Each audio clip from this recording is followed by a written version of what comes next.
Alright everyone, welcome back to Meister Gaming. I'm going to be doing my first computer build on the channel today. I'm really excited about it.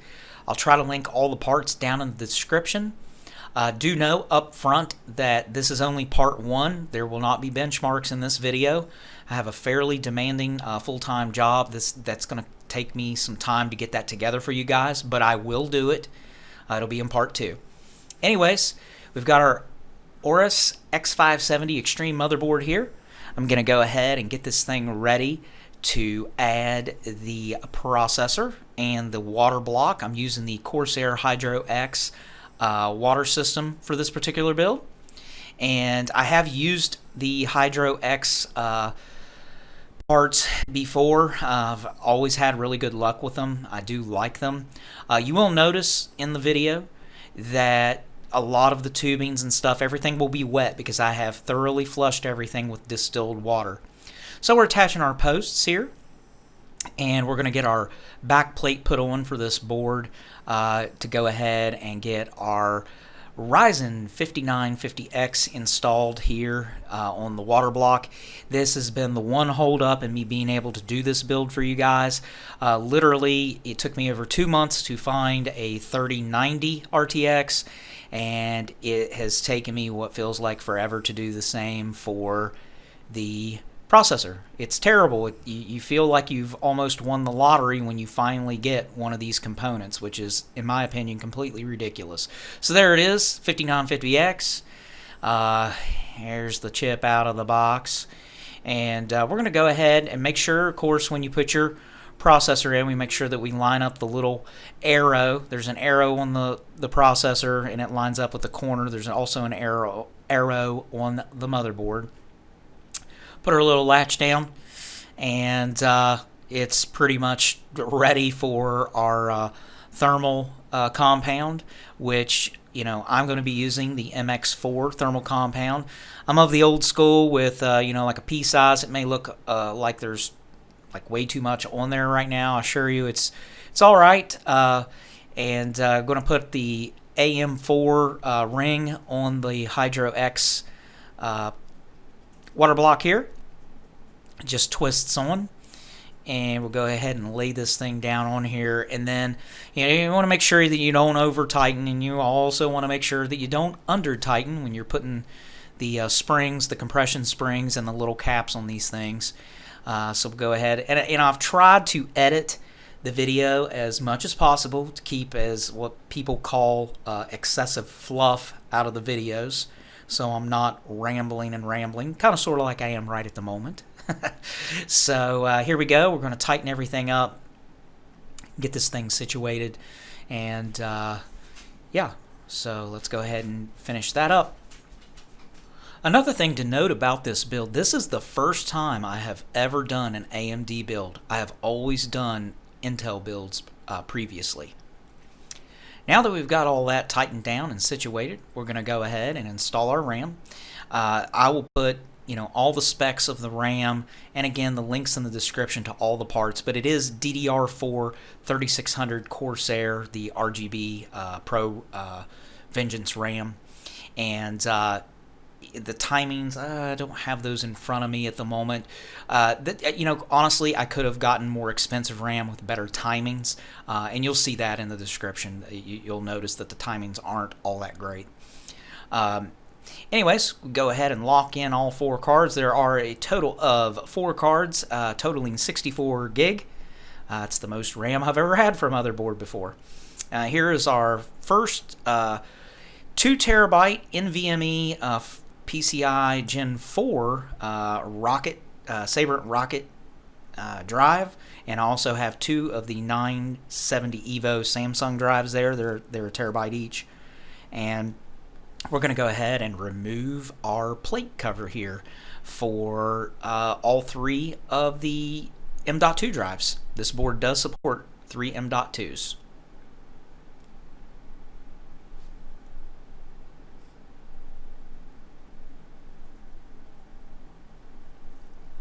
Get the first plate off there. It reveals the number 2 and number 3.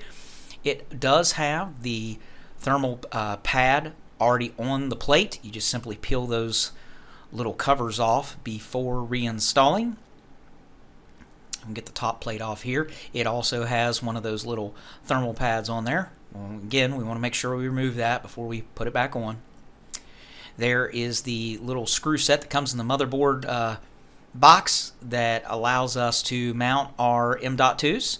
I'm pointing out there the particular hole that we will be using to put the posts on, and we're going to install the 970 EVOs in slot number 1 and slot number 3, and the 2 terabyte drive in slot number 2.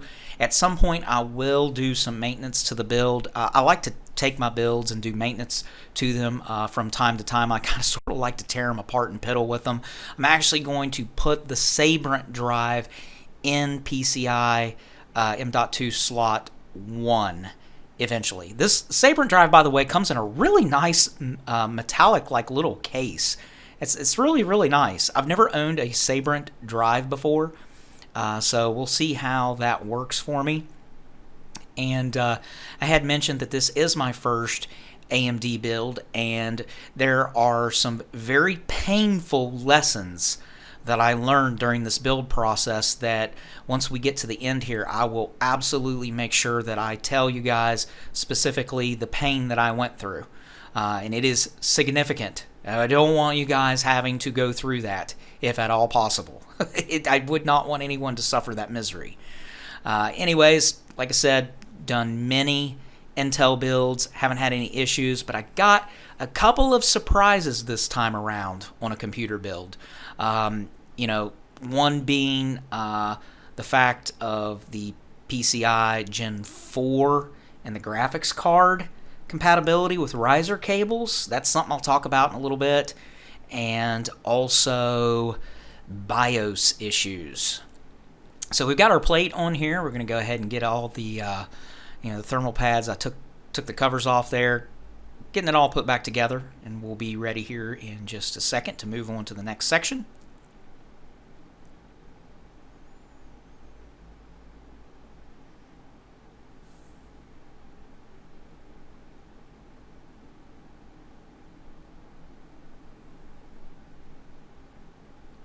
There we go, everything's put back together, and we've got our 3 M.2 drives ready to go. So the fittings that I'm using for the water cooling system are, again, all the Corsair brand Hydro X fittings. They're very high quality. I have already pre-cut all of my tubings to ensure that this goes quick and smooth for the video, and again, I've tried to edit as much as possible. One thing you will notice here, we're dropping the motherboard down into the case. Now guys, one thing you're going to notice about my video, I don't have a lot of different angles, because I am new to YouTube. So please bear with me as I grow the channel and increase the amount of gear and things that I have. This episode is completely, utterly sponsored by just me. It is out of my pocket. So this was an extremely expensive build. So just bear that in mind. I don't have a super fancy amount of things to work with in recording, but nonetheless, I'm very passionate about this kind of stuff, and I'm hopeful that I'll be able to do more of these things in the future. Here's our reservoir and D5 pump combo. I've already mounted the plate on it that'll put it there on the bottom fan on the right side of the case right here that I'm pointing at. And I've already got my fittings on there along with the drain valve. Do not forget to do that when you're doing your system.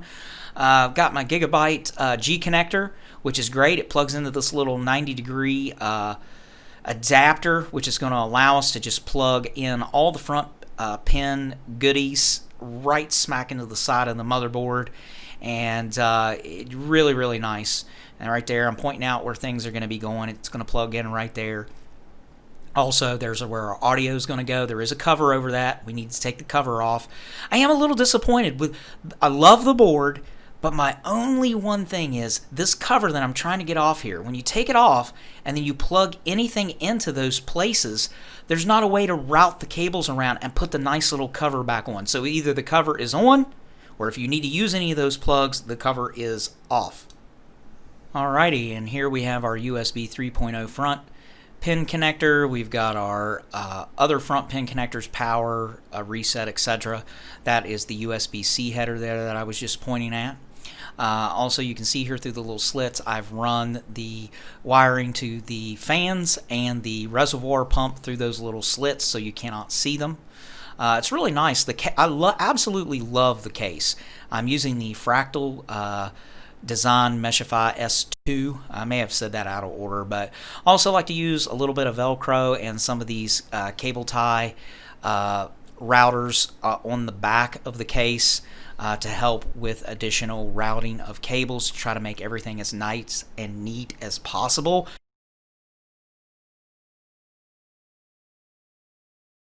Here's a look at my Fractal Design PCI Express riser cable to vertically mount my GPU. Here is my cable extensions, all sleeved nice and neat with the little combs on it for the 24 pin there on the side of the board. I do like how everything is like a 90-degree angle on the board there on that side.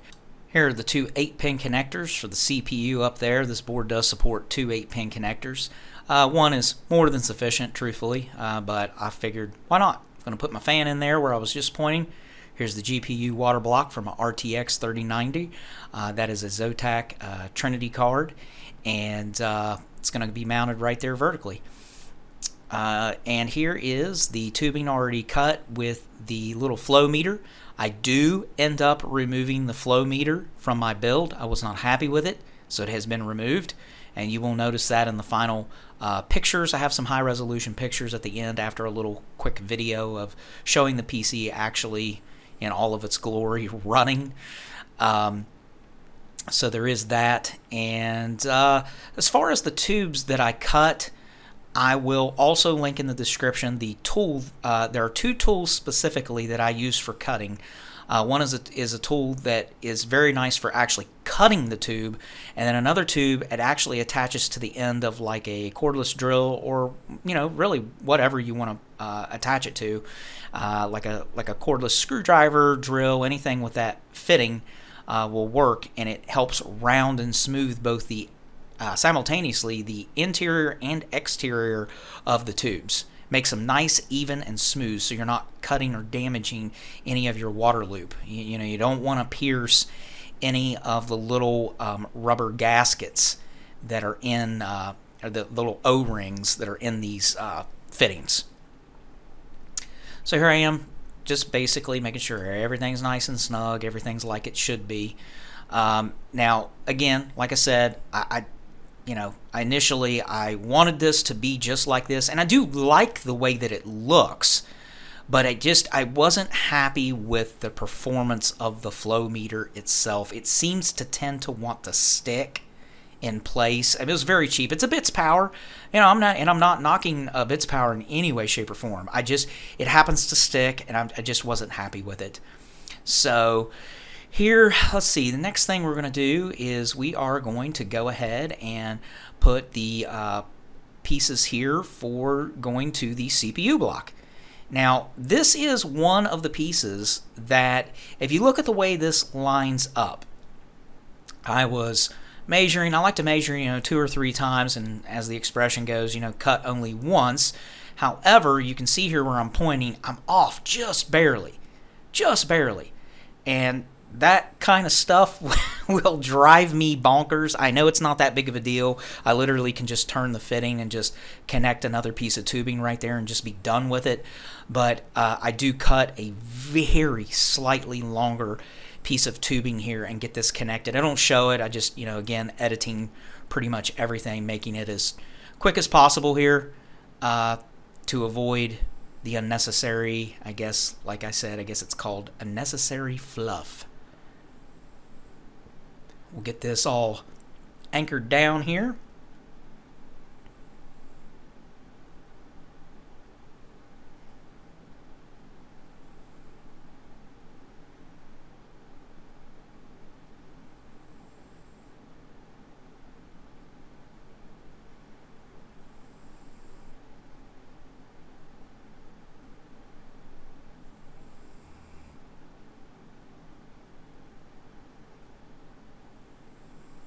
And there we go.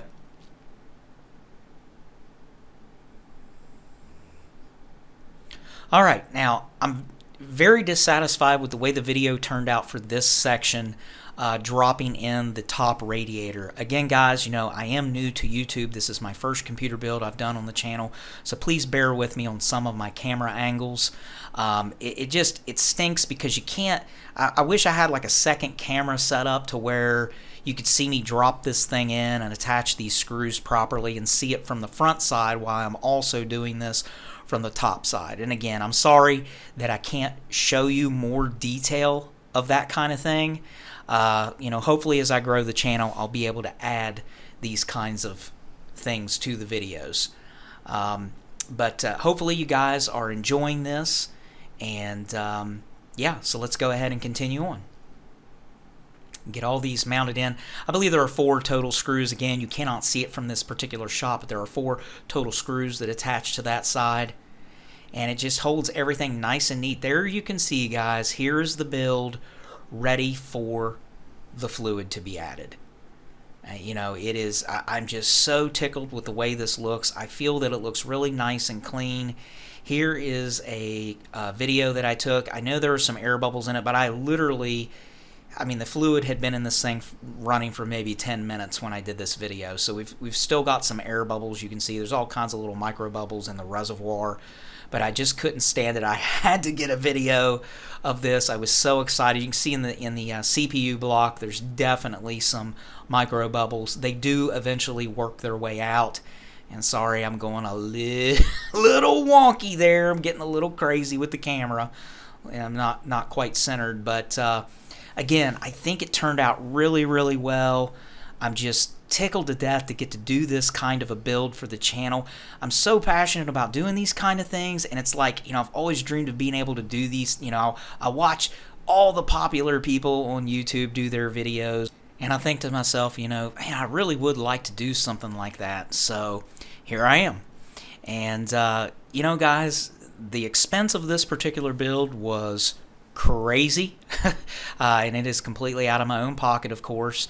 I'm being new to YouTube. I don't have any kind of sponsors or anything of that nature, so I don't want to do a shameless plug here, but if you do like the video, please give me a thumbs up, and if you haven't already, go ahead and subscribe to the channel, because I really do appreciate any subs that I get, and I try to answer questions to the best of my ability in the comments section. So let's go ahead and talk about a couple of issues that I had during this build to save people the pain and agony that I went through. Again, this was my first AMD build. I know you've heard me say that at least a couple of times already in this video. So, 2 major things that I encountered. One, the PCI Express riser that I have is Gen 3. But I have a PCI Gen 4 slot that has to be changed in the motherboard BIOS settings, or it literally you just get a blank screen, like a blank black screen when you try to boot the computer up. So that was a learning experience for me.